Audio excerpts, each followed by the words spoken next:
There is just one problem with the F-22 Raptor that can't be solved. The Air Force wishes it has more of them, but it will never happen.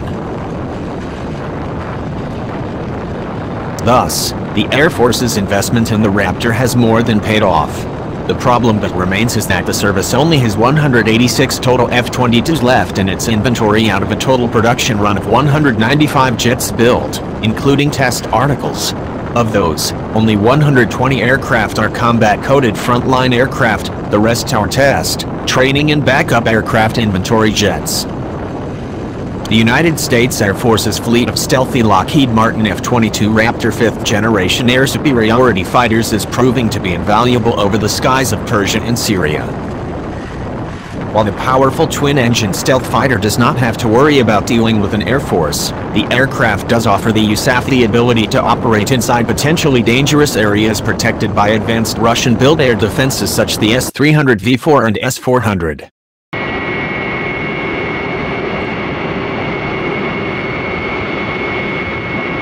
I'm flying that over here, and I got a little bit of experience, Lieutenant General Jeffrey Harijan, commander of U.S. Air Force's Central Command, told reporters at the Pentagon on May 24th.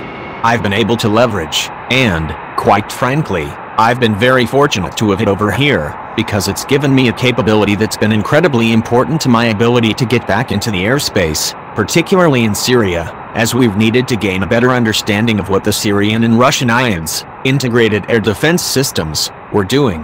Right double quotation mark. One example Harijan cites was in the aftermath of the Navy's Tomahawk cruise missile strikes against the Syrian regime on April 6 earlier this year, where the Raptor was the only American aircraft flying over that war-torn nation. Perfect example is, after the TLAM strikes, we had to work our way back into the airspace, Harijan said. I used the F-22 to help take the initial steps to get me in a position that would allow other assets then to come into the airspace. Right double quotation mark.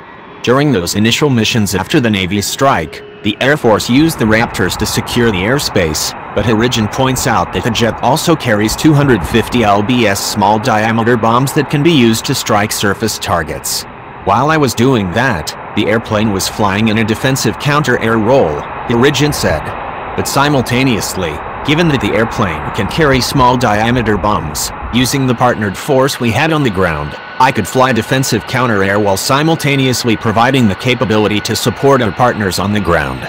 Right double quotation mark.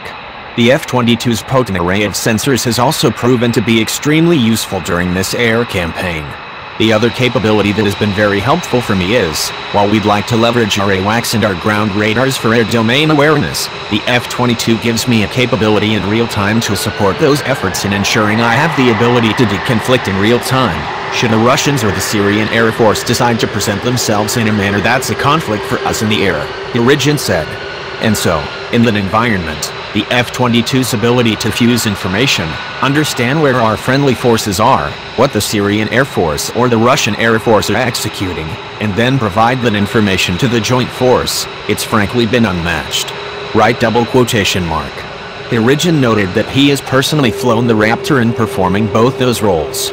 Indeed, while Harijan did not mention it during his press conference, in his earlier years during the early 2000s, the general set up the 43rd Fighter Squadron, the formal training unit that trains all Raptor pilots, alongside a hand-picked cadre of elite instructor pilots. Having flown in the airplane in both of those roles, I'm going to tell you there's no better platform to do that, Harijan said. And it's done an incredible job of providing me, as the CFACC, Combined Forces Air Component Commander, that capability for not only air domain awareness, but also supporting our folks on the ground. Right double quotation mark. Thus, the Air Force's investment in the Raptor has more than paid off. The problem that remains is that the service only has 186 total F-22s left in its inventory out of a total production run of 195 jets built, including test articles. Of those, only 120 aircraft are combat-coded frontline aircraft, the rest are test, training and backup aircraft inventory jets. That's a far cry from the minimum 381 aircraft requirement that the Air Force stated when the Raptor was still in production. Canceling the F-22's production run after only 187 production aircraft were built will continue to haunt the Air Force well into the future.